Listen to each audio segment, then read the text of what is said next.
What's going on, guys? Sonality Gaming here, and today I'm going to be bringing you a guide for Affliction Warlocks, specifically for PvP in the Shadowlands pre-patch. I want to cover Azerite traits, talents, rotations, things like that. I'm hoping to answer a few questions that I've been receiving, so let's jump into it. Alright guys, so for the pre-patch Affliction Warlock PvP guide, I wanted to start with Azerite Choices.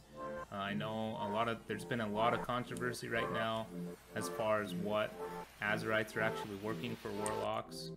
In the pre-patch, I've heard quite a bit of feedback from other Affliction Warlock players stating that Cascading Calamity is a bad choice now, as well as Inevitable Demise.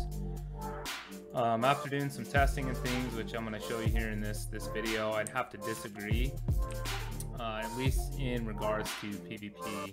A lot of what people were saying was that Unstable Affliction is now limited to one, I guess, target, and because of that, the haste that you could get from Cascading Calamity is limited. However, in PvP, one of the best, I feel, PvP talents to be rolling right now for arenas and battlegrounds is Rampant Afflictions, which enables you to stack UA up to 3 targets.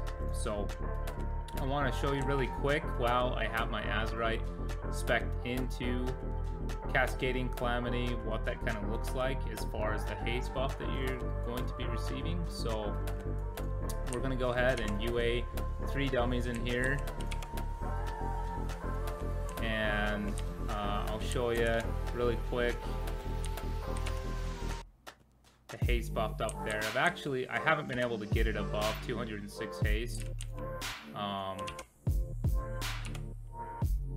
So yeah, that's kind of looking like the max right now if you're triple rolling Cascaded Calamity, but that's still pretty significant. Right now, Vita Charge, Titan Shards giving you about 239. So having that Azerite trait is essentially close to having a Vita haste increase.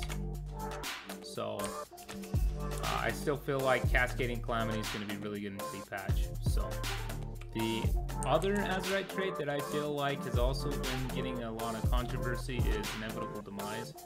I've heard a lot of people saying that it doesn't stack with the new talent that's come out, Inevitable Demise, and after doing some testing, I would have to say that it absolutely does stack, essentially making your drain life, once it full stacks, very powerful. So I'm going to go ahead and show you a demonstration of what kind of damage just the talent for Inevitable Demise does without any of the Azerite traits, and then compare it to having both.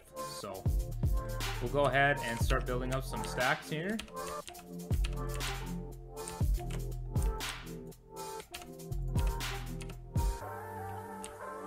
You can see them ticking up here.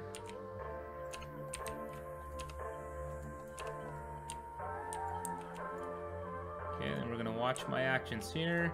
I just got the proc.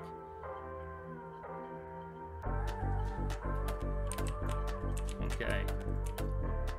So looking up, you're gonna see here drain life ticked for 1498. That one was an overhill for 1872. There's another strong crit for 2997. But the baseline damage from testing this a few times is about 1489. So just having the talent spec'd into it without any Inevitable Demise Azerite trait, you're gonna see life drain hitting for about 1500 damage. Alright guys, so we're back, and I have put on 2 Inevitable Demises. I didn't have a shoulder with it. I'm sure having triple stack Inevitable Demise in addition to the talent would be even stronger, but I wanted to show you the damage difference of having the Azerite traits in addition to the talent. So we'll build up some stacks here, and you can see them both ticking up here.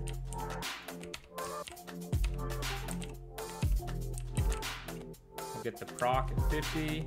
There there it is.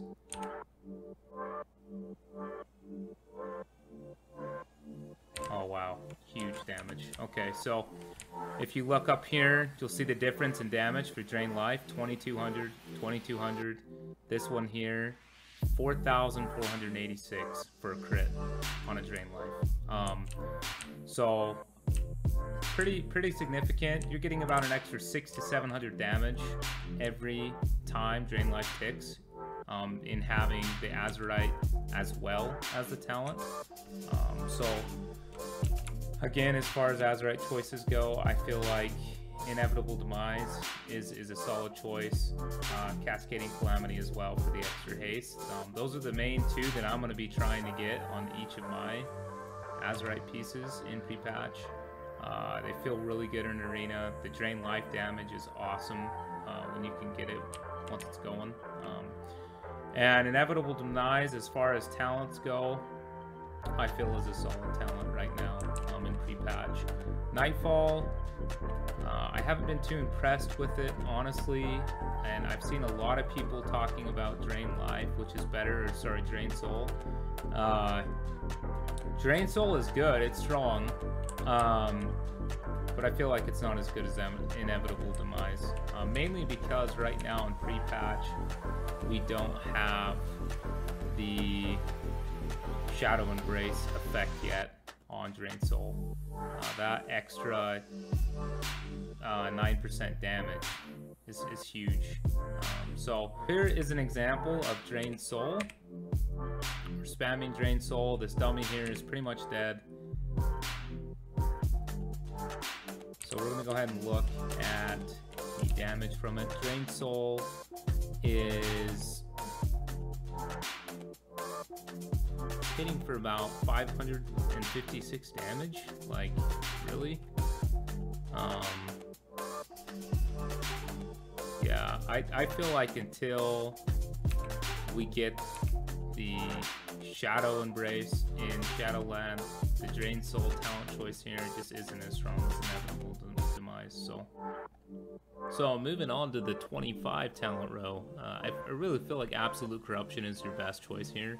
Siphon Life can be good in that you are getting more value out of Malefic Rupture when you use it in the arena. However, with all the multiple targets that there are in the arena, you're already trying to keep uptime on dots that right now in pre-patch don't have a very long duration time. I feel like there's just too much dot management in taking Siphon Life. With Absolute Corruption, you're getting a little bit less dot management, as it makes the spell actually last longer, and it also deals increased damage. So level 25, I feel Absolute Corruption is your go-to choice. Level 30, Demon Skin. Having the extra leech is awesome. That's kind of been a go-to for Warlocks and PvP. I've heard some good things about Dark Pack, that the new changes for it are pretty strong. I haven't been able to test it out as much as I'd like to. I've heard though that the shield that it gives you can actually be pretty significant. So the 35 row, Phantom Singularity is going to be your best choice for single target damage. So if you're hoping to focus with your other DPS teammate in 3s, or essentially also in 2s, you're hoping to do more damage towards one person, this is going to be your best choice. It's going to be able to enable you to really make the most out of your impactful spells against whoever you put this on. Violent Tank can be good. It's not as strong as Phantom Singularity as far as single target damage. So reading over, you can tell that you're going to be doing more damage against one person with this, whereas this one is going to be just doing a little bit more damage towards everyone that's around whoever you put this on. The movement speed reduction could be really good. So maybe against double melee cleave teams, something like this could be a little bit better. But so far from my testing, my go-to has been this, Phantom Singularity, and it's been working out pretty good. So level 40 row, I really feel like the best two choices here are either Mortal Coil or Howl of Terror. Howl of Terror is going to be a good choice when fighting against 2 melee DPS in 3s. And if you feel like you're going to be the attack target and they're just going to be hammering on you, it's really nice to have an ability that fears them both away from you, kind of gives you time to recoup and to get away. So awesome talent there. I'm super glad Blizzard made an instant cast. I feel like it's a very viable choice, especially fighting melee comps. Mortal Coil, that's kind of been a staple for Warlocks in the arena.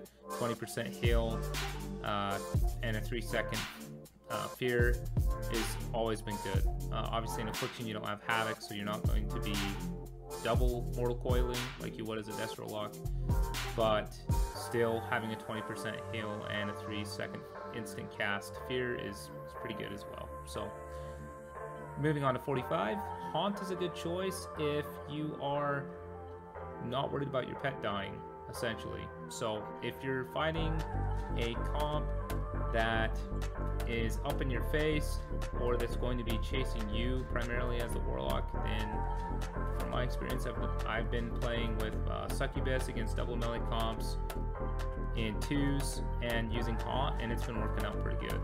The extra damage that your kill target takes from having Haunt on them is pretty significant. So if you're playing against casters, or if you're worried about not being able to get interrupts off on a healer as well, Grimmer Sacrifice is a solid choice in being able to sacrifice your Fel Hunter and gain its ability, which essentially makes it to where you interrupting a heal is going to be based on wherever you're positioned as the Warlock, not as wherever your Fel Hunter is. So it kind of helps with management of like having focus attacks for your pet, you know, not having to keep your pet on the healer so that it can be near it to interrupt it. It essentially makes it to where wherever you're at, you're going to be able to use your pet's ability. It also gives you a little bit extra damage, and it makes it where you're not worrying about your pet dying. So solid choice for 45 is either Haunt or Grimmer Sacrifice, depending on the situation. So level 50, I feel like Dark Soul Misery is kind of the go-to for arenas. Very strong, 30% haste increase for 20 seconds. Really allows you to optimize your Malefic Rupture burning rotation. However, it is purgeable. So if you're going to be fighting against a comp that has a lot of purges, then I suggest using Creeping Death instead, which essentially just makes you do 15% more damage for each of your dots. So that's kind of my opinion about talents right now going into the pre-patch. As far as PvP talents go, I feel like Rampant Affliction is a must-have for PvP. Having 3 UAs up is crucial.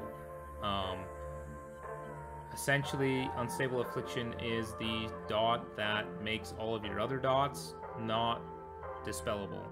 If a healer dispels Unstable Affliction, then they get punished heavily. They take a pretty good amount of damage as well as the silence. So having that on everyone in the arena in 3s is very good. Especially if you're fighting with like a Shadow Priest on your team or something like that. Essentially, it's making it to where all of your dots are protected under a blanket UA, and if that is dispelled, then the healer suffers. So pretty awesome. Secondly, despite the nerf to Death Bolt, I feel like Death Bolt's still really good. I've had 10 and 11,000 K crits with Death Bolt in the arena. That's like a 50% damage to some people's health. So still very strong choice.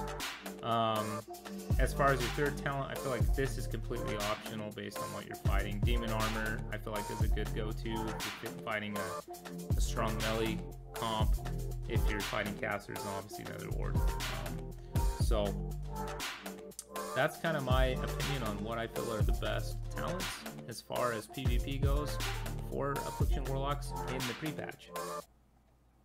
Alright guys, so jumping into essences for pre-patch, I feel like in PvP, Conflict and Strife has always had a good place as a potential major essence. Essentially, you're getting a lot of versatility if you're in a stun, increasing your survivability rate, super good against rogues. Also, you're going to be getting the passive PvP talent Rot and Decay, which for Warlocks is each time your drain life deals damage, it increases the duration of your unstable affliction, corruption, and agony on the target by 1 second. So if you've been paying attention to the video so far, I've kind of put a preference on inevitable demise for both Azerite and talent, making your drain life pretty strong. So other than Malefic Rupture and your dots, that's kind of your go-to damage spell. It actually does quite a bit of damage in the arenas. Having that as a passive, that Rot and Decay, makes it just so that your dots uptime is a lot higher. So pretty good there for essences. I feel like if you're not going to run that as a major, some other viable options are Memory of the Lucid Dreams. Now, forgive me, I don't have a rank 3. I should have that this week. But essentially, you're going to be getting a lot more shard regeneration, which in turn gives you a lot more Malefic Rupture spams. So that's pretty good. However, the disadvantage of that is that if you're stunned or you're interrupted while using Malefic Rupture, then your Memory of the Lucid Dreams kind of gets wasted. So another really good viable option I've heard is Condensed Life Force. I don't have it, so I haven't been able to test it, but I have heard that it's pretty strong in PvP and pre-patch, and that it works really well with a lot of your other abilities. So between the three, I would probably either roll Conflict and Strife, Memory of the Lucid Dreams, or Condensed Life Force. You'll kind of have to test it out and see which one you like the most. So far, I've actually really been enjoying Conflict and Strife for the extra survivability, as well as the Rot and Decay. As far as minors go, in PvP, I've noticed the Breath of the Dying has always been a solid choice. Essentially, your dots are ticking always. That's kind of the spell damage that comes from them, and if your target's below 20% health, your dots will do 400% extra damage. So pretty good there. Also, your abilities have a chance to heal you and deal extra damage, so that seems to always have been good in arenas. I've enjoyed using that. I've noticed a difference with it. Some other good minors, the Essence of Focusing Iris, I feel like has been good, again, just for the haste. And the other one I've used is Spark of Inspiration, again for the haste. So pretty much anything that's going to increase your haste or give you a little bit extra survivability is going to be good in arenas. So alright guys, so I wanted to jump into a damage rotation here, as far as what a burst rotation would look like in the arena. Granted, these are just training dummies, but the look of it will be the same. So essentially, you're going to be getting your main 3 dots on each target inside the arena. And once everyone's dotted, you're going to pop your Dark Glare, pop your Soul Misery, and start spamming Malefic Rupture. If you have Memory of the Lucid Dream, you can use that as well. And the trick here is to essentially upkeep your dots as well as utilize your Malefic Rupture. So that's pretty much it. If you're doing like a single target burn down, then essentially the only difference would be you'll keep your 3 dots on each person in the arena, and then whichever target is your actual kill target, you'll use Haunt and Phantom Singularity if you're rolling Haunt, and then same thing. You just spam Malefic Rupture. I personally like to, once after spamming Malefic Rupture a few times, I'll build back up a few shards, and then I like putting Phantom Singularity and Haunt on them and using your Death Bolt. And here you can see the Death Bolt did about 2600 damage, so it's just kind of a nice little burst window of damage after you've done that little setup. So But yeah, that's the overall kind of gist of Affliction Warlocks. Alright guys, so hopefully you've enjoyed that video and it's maybe answered a few questions you might have had about Affliction Warlocks for pre-patch and Shadowlands. One thing I did want to mention that I failed to was starting in pre-patch, they will be getting rid of the 3 kind of like trinkets that the old PvP system used to have. You used to be able to choose Relentless, Adaption, and then the actual like trinket. It was part of your talent system. Those are now being sold by a vendor in Orgrimmar if you're playing Horde.